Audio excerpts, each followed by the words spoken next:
causada por este ataque en la madrugada. De hecho, para que ustedes tengan una idea de la fuerza que tuvo este ataque, podemos ver la reja. Esto que ustedes ven aquí son las esquinas. Malam itu, langit Venezuela tidak lagi sunyi. Di atas Caracas, kegelapan robek oleh kilatan cahaya yang jatuh dari ketinggian, cepat, senyap, dan mematikan.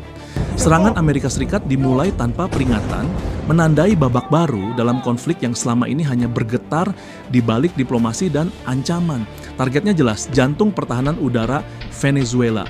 Di tengah pangkalan militer yang dijaga ketat, sistem pertahanan udara Buk M2 buatan Rusia berdiri sebagai benteng terakhir langit nasional. Selama bertahun-tahun, sistem ini dipamerkan sebagai simbol kekuatan. Sebuah pernyataan bahwa Venezuela tidak akan mudah disentuh. Radar canggihnya diklaim mampu melihat musuh dari puluhan kilometer, rudalnya disebut sanggup menjatuhkan apapun yang berani melintas. Namun malam itu, semua klaim runtuh bersama api dan baja. Serangan datang bukan dalam bentuk gelombang besar, melainkan pukulan presisi yang mematikan.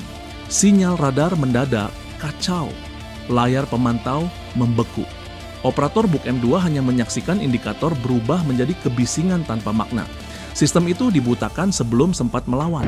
Sebuah kekalahan yang bahkan terjadi sebelum pertempuran benar-benar dimulai. Beberapa detik kemudian, ledakan mengguncang tanah. Kendaraan peluncur Buk M2 terbakar, rangka besinya terpelintir seperti mainan yang dihancurkan tangan raksasa. Rudal-rudal yang seharusnya melesat ke langit ikut hancur di tempatnya, tak pernah meninggalkan rel peluncur. Api menyala tinggi, asap hitam membumbung, dan tameng udara Venezuela runtuh dalam satu malam. Bagi militer Amerika Serikat, ini adalah operasi yang terukur, hasil dari intelijen mendalam, dominasi udara, dan peperangan elektronik tingkat lanjut. Namun bagi Venezuela, kehancuran Buk M2 adalah luka strategis dan simbolik. Bukan hanya satu sistem senjata yang musnah, melainkan kepercayaan bahwa langit mereka aman. Bukan sekadar kehilangan alat perang, tetapi runtuhnya sebuah ilusi perlindungan. Lebih jauh lagi, peristiwa ini bergema hingga melampaui batas negara. Reputasi sistem pertahanan Rusia ikut terseret ke dalam abu ledakan. Dunia menyaksikan bagaimana senjata yang digadang-gadang sebagai penangkal kekuatan Barat justru lumpuh sebelum sempat beraksi. Dalam perang modern, kecepatan informasi dan penguasaan spektrum elektronik terbukti lebih mematikan daripada baja dan roket semata. Saat api mulai padam dan puing-puing mendingin, satu kenyataan tak terbantahkan tertinggal di balik asap. Langit Venezuela telah ditembus.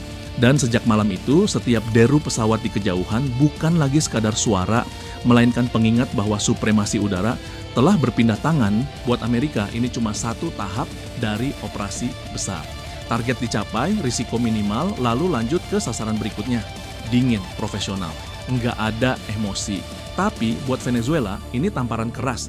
Bukan cuman kehilangan satu sistem senjata mahal, tapi kehilangan rasa aman.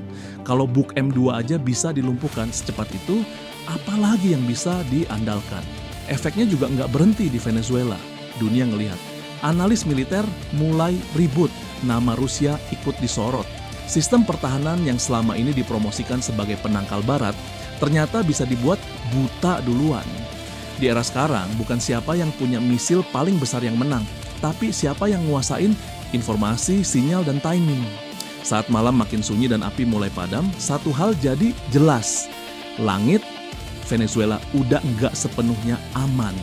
Dan sejak malam itu, setiap suara pesawat di kejauhan bukan lagi sekadar bunyi mesin. Itu jadi pengingat bahwa dalam perang modern, semuanya bisa berubah dalam satu malam tanpa aba-aba.